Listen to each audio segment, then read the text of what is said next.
Assalamualaikum warahmatullahi wabarakatuh. Waalaikumsalam warahmatullahi wabarakatuh.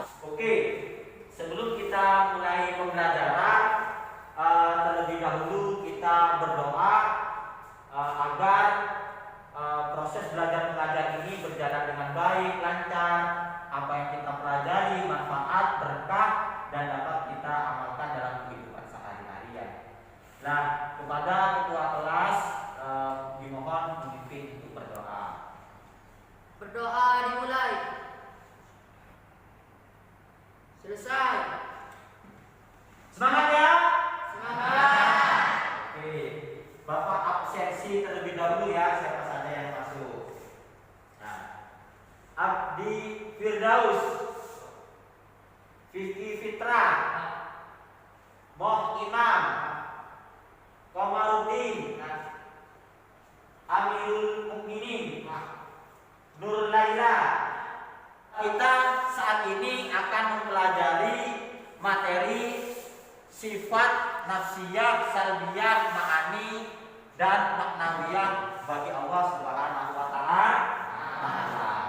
Sebelum kita mempelajari sifat yang Bapak sebutkan tadi, terlebih dahulu Bapak ingin menyampaikan kesimpulan materi sebelumnya, yaitu sifat wajib bagi Allah yang ada 20. Ya, karena sifat wajib bagi Allah yang 20 sangat erat hubungannya, kaitannya dengan nafsiyah, salbiyah, ma'ani, dan maknawiyah.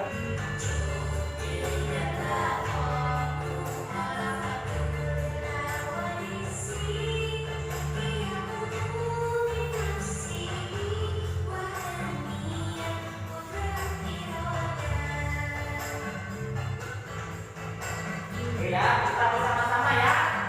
Bersama-sama.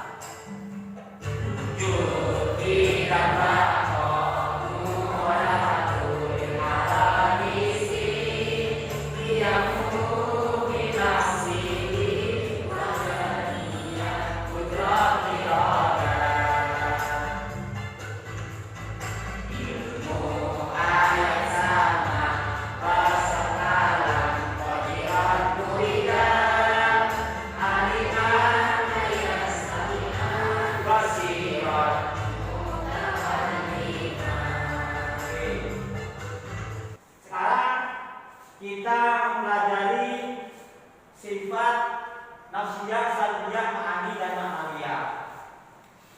Sifat yang 4 ini sejatinya diambil dari sifat wajib bagi Allah yang 20. Hanya saja sifat wajib 20 bagi Allah itu memiliki peran dan fungsi masing-masing.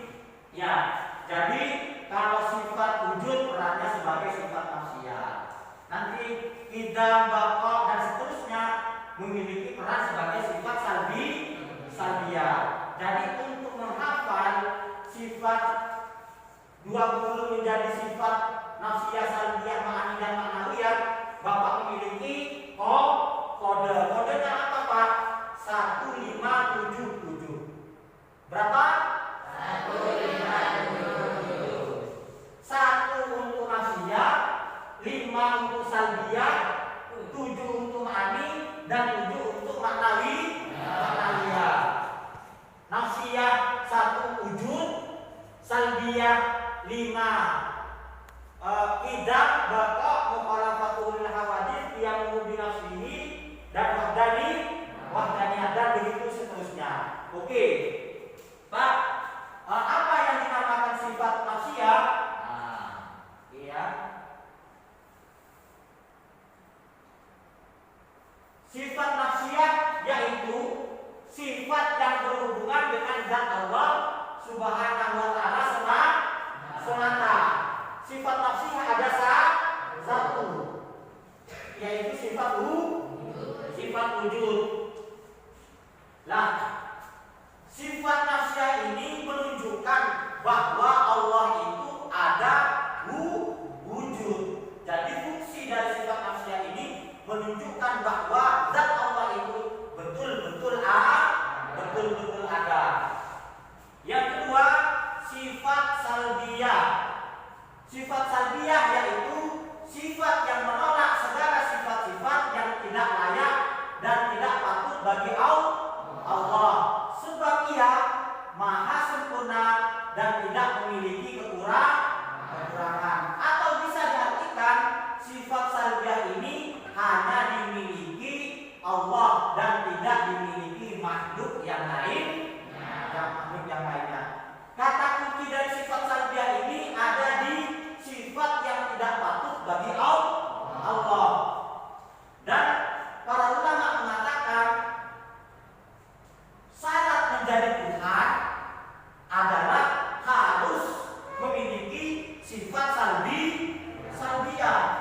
Secara otomatis sifat salbiyah ini menolak sesuatu atau menolak selain dari Allah, yaitu Tuhan. Jadi sekali lagi sifat salbiyah ini menolak bahwa selain dari Allah itu bukan Tuhan. Ya, sifat salbiyah ada 5. Jadi 5. Pertama kidam, kedua baqa, ketiga mukhalafatu lil hawadits, keempat yang binafsihi, yang kelima terakhir wahdaniyah. Pak, tadi Bapak mengatakan sifat salbiyah ini adalah sifat yang menolak selain dari Allah itu Tuhan. Nah, betul. Pertama, kidam, artinya dahulu. Oke, Allah wujud, manusia juga wujud. Allah ada, manusia juga ada. Matahari juga ada. Bulan juga ada. Langit juga ada. Tetapi adanya langit, bumi itu apa? Langit, bumi, bulan, kita manusia wujudnya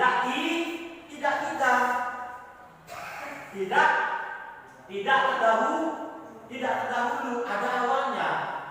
Contoh, kita semua yang ada di sini ini ada awalnya. Kapan awalnya? Ketika kita dilahirkan dari rahim seorang ibu. Lagi, bangunan ini ada awalnya. Kapan? Ketika dibuat oleh tukangnya. Bulan, bumi ada awalnya ketika diciptakan oleh Allah. Lah, Allah tidak ada awalnya karena tidak ada yang menciptakan. Paham ya? Nah, jadi kita ini menolak selain dari Allah sebagai Tuhan termasuk. Nah, yang terakhir wahdaniyah, Allah Maha Esa, Allah satu.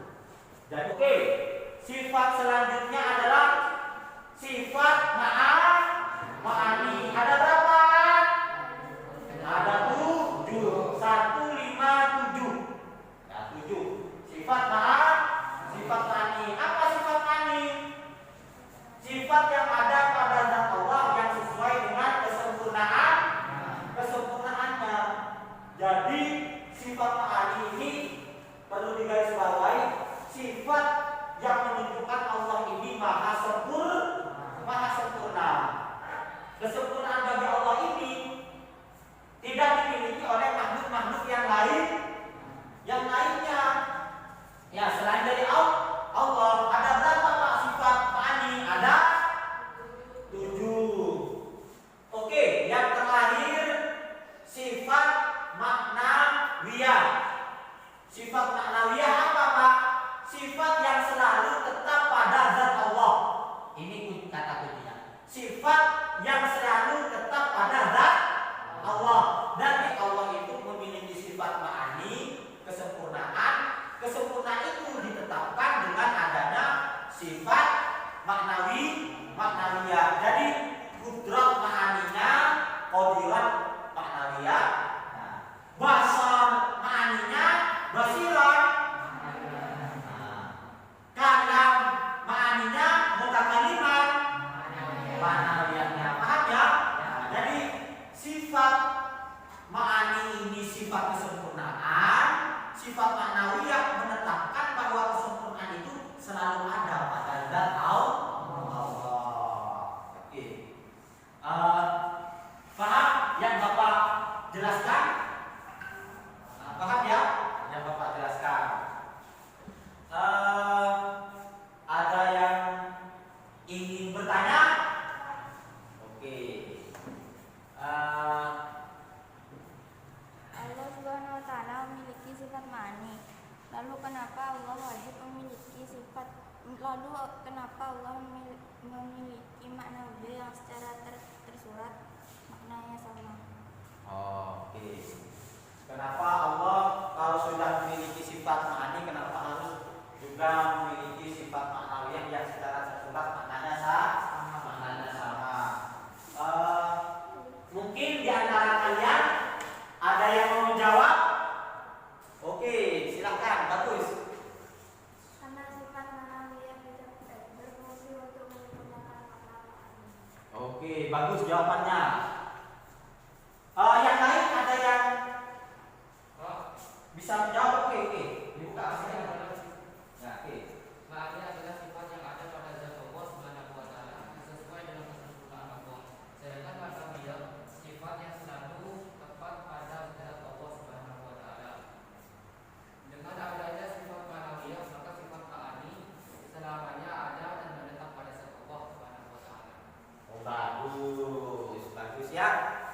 Pertanyaannya bagus, jawabannya saling melengkapi ini bagus ya. Jadi pelajaran yang Bapak berikan, tugas yang Bapak berikan nanti dikerjakan di rumahnya. Nanti pertemuan selanjutnya dikumpulkan Bapak ingin melihat tugasnya. Ya, mumpung jarak keluar rumah, gunakan manfaatkan waktu sebaik-baiknya untuk belajar dan hal-hal yang positif bermanfaat. Oke. Materi selanjutnya, pertemuan selanjutnya kita akidah selanjutnya ini tentang sifat taat, ikhlas, khauf dan taubat. Kita berdoa terlebih dahulu agar apa yang kita pelajari bermanfaat juga berkah. Sekali lagi juga agar bisa kita amalkan dalam kehidupan sehari-hari. Ketua kelas dibimbing